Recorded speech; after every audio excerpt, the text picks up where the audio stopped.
Okay, so in the first and second part of this video series, we interviewed Madam Equia Bailey, who traveled from the UK to Ghana, wanted to live in Ghana, like retire in Ghana and help the community. She wanted to acquire a property, but then she went through a lot of challenges. And in this final conclusion of this story, this journey, this saga, we are going to find out what has happened since the part 2 of this video. Now, if you haven't watched the first and second parts of this video, I'm going to leave links in the description below so that you can go and watch them and then come back to this video. Okay, so kindly introduce yourself for the purpose of those who never watched the first and second part. Okay, so I'm Equia Eileen Bailey. I use Equia, I'm in Africa. I was born on Wednesday, it's the female name that's given. I don't really want to do the plantation name anymore. I've moved on in my life. So I came to Ghana in February 2019 as a family trip with my sister, her husband, my cousin and my brother, and I liked it. So I came back on my own in the April to just see how it would be as a single female, and it was fine. So then I came back in the October to pursue buy-in with a company that I'd previously done some research in the UK. They have offices in the Milton Keynes, Rehoboth Properties. I went to Rehoboth Properties in July before I came in the October.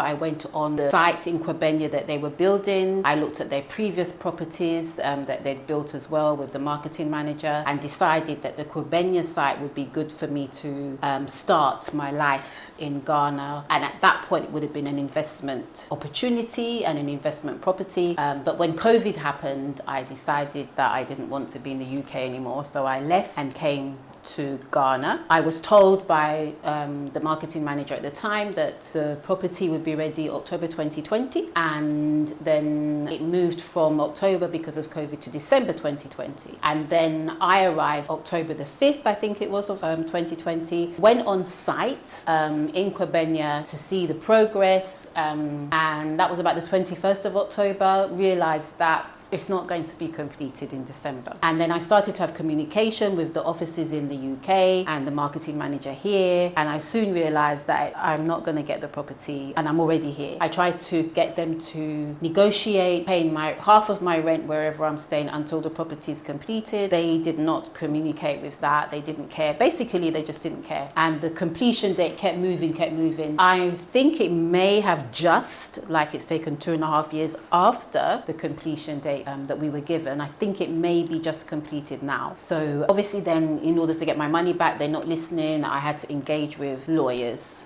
in order to see if they could get me my money back. So I contacted, I was recommended by somebody in the UK to contact FSB, form of lawyers, and apparently they dealt with people from abroad and they were very professional and all this kind of thing. I contacted them, worked with Francesca for 2 years or something, and the relationship started okay, but then when I began to have a voice, things quickly changed, and it became more of a bullying kind of thing. In the end, towards the end of the second year of working with that law firm, I found out that Francesca was banned for 7 years for charging a previous client 3.2 million CDs in legal fees. And then because of this is what we read, that she was banned. And it became apparent to me towards that time, because she wasn't calling me, emailing me. It was all done through the receptionist, what I would call receptionist or office manager.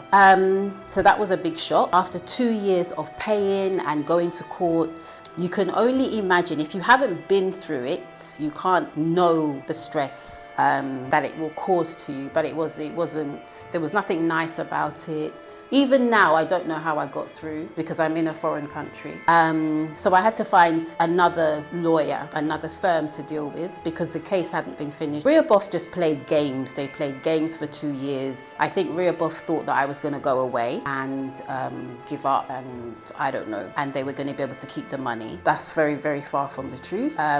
So I had to change lawyers, and I remember the first time I went into the new lawyer's office, literally walked in and realized that I had to deal with another lawyer without any real assurance. There was just a recommendation, and it was a bit much actually, because I got very emotional. I couldn't even speak for the first 10 minutes. the lawyer came in and she was working with, there's two of them working together, which was quite nice actually, male and female. And from the beginning, to be honest, when I spoke to her on the phone, she was fine. When I met her and met them in person, they understood. I told them where I was coming from, my situation, the whole Rehoboth thing, and we took it from there. We ended up going to court twice with the new lawyer. So which periods were these? So the new lawyer I have only been in touch with, I think it's like, we started September, October. No, we must have started around about October, ending of October. 2022. Yeah. So we started around about that time. And we went to court. The first time we went to court, let me be honest, I don't really know what happened. And the reason I don't remember what happened is because the second time we went to court was disgusting. And that's what stayed in my mind. Okay, so how did you decide to expose them? How did they hear about it?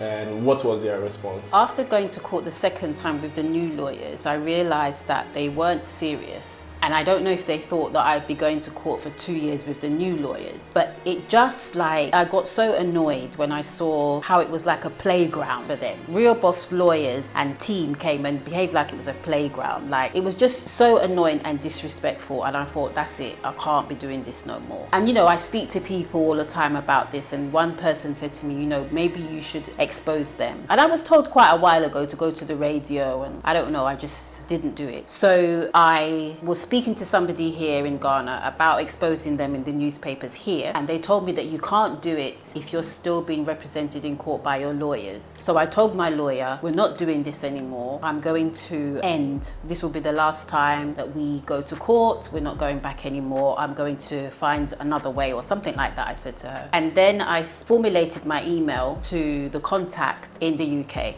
Right? And I emailed him and I told him that, I don't know if I explained about what happened in court, but I explained to him that this is where I'm gonna go now, because I think this is a joke for you guys, but it's definitely not a joke for me. And I'm going to expose them in the papers in Ghana and expose them in the papers in the UK. And I named all the papers in the UK. And when I did that, the contact in the UK contacted one of the guys here in Ghana, and then the guy here in Ghana was in contact with my lawyer, my new lawyers anyway, and he sent the information to the lawyer. And then she said to me, am I serious? I said, yes, I'm serious. And that's why I said to her that I'm not using you anymore, because I can't go to the papers and be represented. So I said to her, I'm going to the papers because I need my money and these people are playing. So let's start playing now my way. Let me direct the play. And that's when they decided to have communications and decided about paying the money and had communications with the lawyer. The communications they were having with the lawyer, to be honest, I didn't even trust it,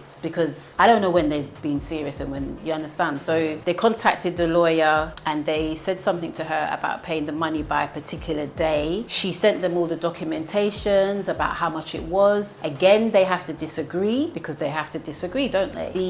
The law said that the interest would be accruing until they actually pay. It's in English, it's in writing, and they understand it. This is not the first case that Rehoboth's doing. So they understand you're supposed to pay the interest up until it's been accrued. You know, you accrue up until the last day. So they decided, that decision was made October 2021, and they're only paying up until October 2021. So that's what they did.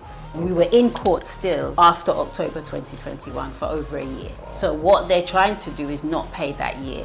So they've paid that year, paid all of that apart from that year to the lawyer. And we will go and get that year, because my money includes that year. So how did they pay? How was the payment made and all that? So previous to me saying I'm going to go to the papers, the new lawyers went to their office and spent like 5 hours. At Rehoboth's office? Yeah, in Ghana.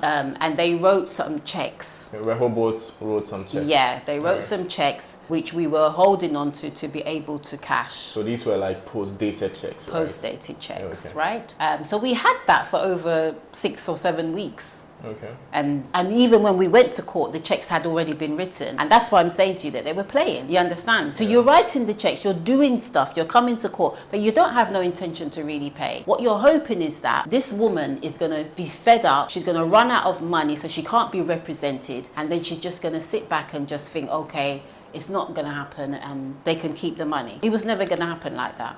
No.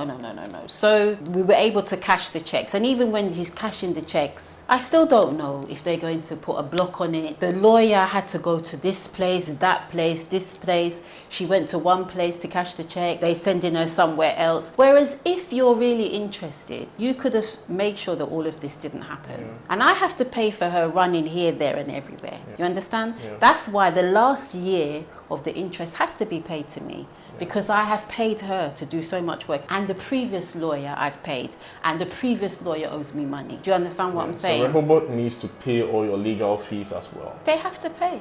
So tell me about the first check, how it cleared and all that, and how much was it, like as a percentage of the total amount? The lawyer kept saying to me and reassuring me that it's going to happen. So I completely lost faith in them, and I know she's saying it's going to happen. She believed that they were going to pay, but she's also telling me, one thing about this firm of lawyers, they're very transparent. So where they go here, there, wherever, she tells me we did this today. She keeps in contact, right? So she was thinking that we're going to get the money. Me, I'm thinking they're just going to be pulling a fast one. There were US dollar checks and CDs checks, right? But you pay them in pounds. So how was the conversion? So when you see, they all do their stuff in US dollars. So even though you pay it, they convert everything into US dollars. And even though I paid them in the UK, right? They convert it into US dollars. Right, okay. The judge had ordered a certain amount to be paid in CDs and a certain amount in US dollars. Did the judge explain why? No, but I'm sure if it was this lawyer, she would be able to explain. But the previous one, the CD check cleared. And you see, everything goes into the lawyer's account. All right, and then they have to transfer it to me. So she rang me or texted me or said that the CD one has cleared. And this was just before Christmas. And she really wanted me to have money for Christmas, right? So she's saying to me, do you want us to send that to you so that you've got some money for Christmas? By this point, I'm a little bit numb, because I'm like, so it looks like we're getting somewhere. And I'm saying to her, when it hits your account and it's cleared, come back to me. You understand? So it hit her account and she could actually send it to me. So she asked me, how do I want it, blah, blah, blah. And I can't remember. I just said to her to transfer it into the account that I have. And even when the transfer from hers to mine, I'm still not believing anything. Because you've been through this whole journey for about 3 years. I'm not believing until I see it. And to me as well, the journey here is not easy. So even if it hits my account, it's like you want to take it out quick, because someone's going to come and say something and then you can't have it. You understand what I'm saying, right? So it was a bit like that. So when the CD lot hit, and actually, to be honest, towards the Christmas, I didn't have no money. So it was a double kind of victory, because I didn't have no money, and then you're getting this, right? Which is your own money that you're getting. So I've been here all this time without my own money. I've been living off of other people sending me money, or me borrowing, or you giving. You understand what I'm saying? So when we went to the bank, and we were familiar with this bank because of the stuff with the previous lawyers, and we went in, and then they said it will clear at the end of the day. We could go in and it's clearing at the end of the day. We could. So I actually went with, my driver is the one that's been from day one, stuck with me, pushed me this far, encouraged me. He talks sense, he's trustworthy. So I'm still shocked about that. But anyway, I gave him the cards to draw the money out. At the ATM? Yes. And we recorded it. Because I'm telling you, we recorded it, right? And I'm just looking at him and I'm saying, okay, so... Was it a significant amount of money? It wasn't that much, because the CD stuff was like 15 or 20% of the whole thing. And then what happened was we just did that, and I think it was just before the legal team can close for Christmas that she called me and said that the US dollar has also cleared. Has cleared. Oh, wonderful. And so it cleared in her account. It's not wonderful for me yet. But was it the exact amount that you had paid, like when you calculated anything? No. Because the whole money's got a bit messy, because I got a little bit I had one payment from the previous lawyer, and then she was supposed to give me a lot as well. So I'm not really sure what's happened to that. Because I know Rehoboth wouldn't pay that to her and then pay it again to this one. So that's still with her. And then you see, even though I'm getting money, I've paid this lawyer quite a bit of money to do what they have to do. Do you see what I'm saying? But it tallies up very close. I don't feel anyone's cheated in this case here or anything like that. And in terms of my calculations with what I'm supposed to get overall, it's very close. The figures are very, very close. Obviously, apart from the year, 1 year, it's 11%. The judge said that they have to pay me 11% every year. Okay. So 11% on the whole amount of the money. That's what Rehoboth has still got. Okay. Do you see what I'm for saying? an additional year, because they agreed to the October for up to like October 2021. 2021. Yeah, so that was said October 2021 Yeah. that it has to be paid, and the interest will keep going until they've actually finished paying. So they have to be careful now because you haven't finished paid. Yeah. So you may get actual sum added on. I'm going to the UK. I paid the money in the UK. You see what I'm saying? Yeah. So they have to be very careful with how long they're keeping the money, because it can still go against them, and it has gone against you anyway because you had to pay interest up until October 2021 anyway. So now that we're here, October's gone, that's another year. You understand? It could be another 6 months. So you could actually be looking at paying 5%, 5.5%, 6% on the rest, depending on when you decide to wake up and stop being stupid. Because I'm not going anywhere. And I didn't pay part money. I want my money. I want my money. You understand what I'm saying? So this is how it is. I mean, how did I feel? There was no real excitement. There was a lot of Because it's not like you won the lottery or something. This is your money that has gone somewhere. You're getting it back. I'm getting it back, and I owe a lot of money from it because I've been existing for at least 2 years on other people's money. So I've been paying rent as and well. I've been paying rent here. Here in this country, you pay rent for the year. Yeah. So when the year is up, you have to pay for the year. You understand what I'm saying? Yeah. So, and it's just in daily living. I have to live, you know, daily and try to do this and blah blah blah and all this kind of thing. So when the money came, I think the realization was that I took on this company and I got somewhere. And I was asking myself, well, how did you do it? I like to reflect and understand stuff about myself, but I couldn't. I actually got really tired. When it was finished, it's like I relaxed a bit and the whole of the tiredness came down. I didn't become sick, physically sick, but I was so tired.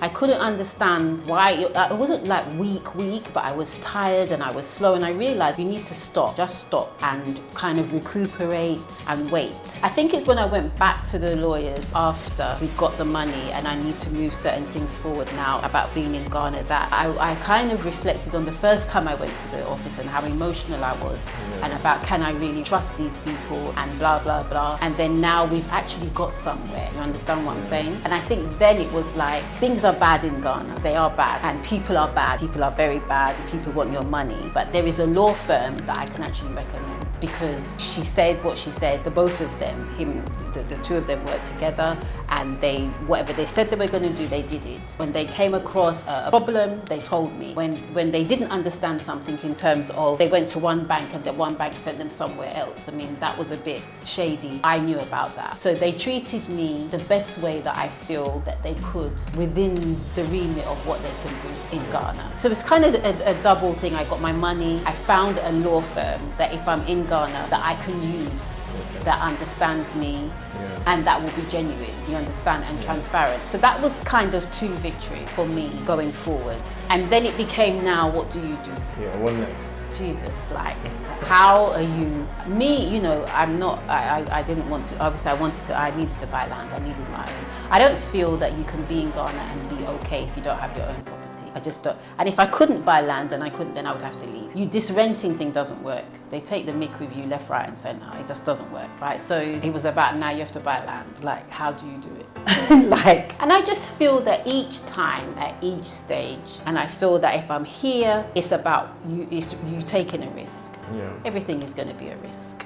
It has to be, because you have to deal with what you've got in front of you. You can do your research. The person I'm buying land from now, I've been to, he understood again. He seems to be understanding. We haven't completed, so I don't know, right?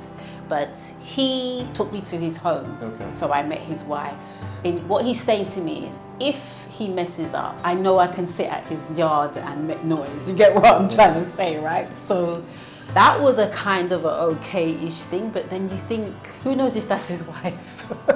You know, you The don't. issue of trust, right? It's 'Cause trust. you can trust, but you always need to verify, right? And trusting too much is what has led all of us into some of these situations we find ourselves. But I understand you, so please continue. Yeah, so, and I use my driver. I keep calling him my driver, but he's like my son. But I use him to bounce my ideas off and stuff like that. And should I do it? Should I not do it? There's another company that I will be investing in as well, but their land isn't serviced yet. Okay. And I know them 100%. They're outside of Accra. They don't do Accra. And I'm not buying in Accra. One of the judges, when I was in court with the previous lawyer, he told me straight, when you get your money, do not buy nothing in Accra, go outside. He said they're all thieves in Accra. That was his exact words. You understand? I had no intention of buying in Accra anyway, so that was okay. So, you know, going outside, so the land that I'm buying is outside of Accra. I'm hoping it's going to work because that's what we can do. But I'm not going to court with nobody again. I'll deal with it. I will be dealing with it. And you know, when I'm doing the transactions, I tell them the truth. This is my history, but if you mess me up, we're not doing court. I'm not doing court with you. I'm not doing it. So please make sure you know what you're doing. And if I'm dealing with anybody, I tell them the truth. We're not doing that anymore. Yeah, I've done that. It doesn't actually, it works, but it takes long and it costs me. And nothing is going to be costing me anymore. I'm not doing that. I paid enough. Okay, so this has been a very insightful journey. 2.5, almost 3 years of, well, like 4 years now, because you came in 2019 first, but Well, you yeah, started the entire process in 2020. Yeah, 2020. So like 3 years or like, yeah, 2.5 years of trying to acquire property in Ghana. So many lessons learned. Let us know in the comments what you have learned from this video series. If you have any questions also, let us know in the comments below. If you have a story to tell, let us know. Contact us. Our email is in the description. And if you want to learn about building in Ghana, then click on this playlist to watch all the tips and tricks for building without issues. Thanks, Bebre.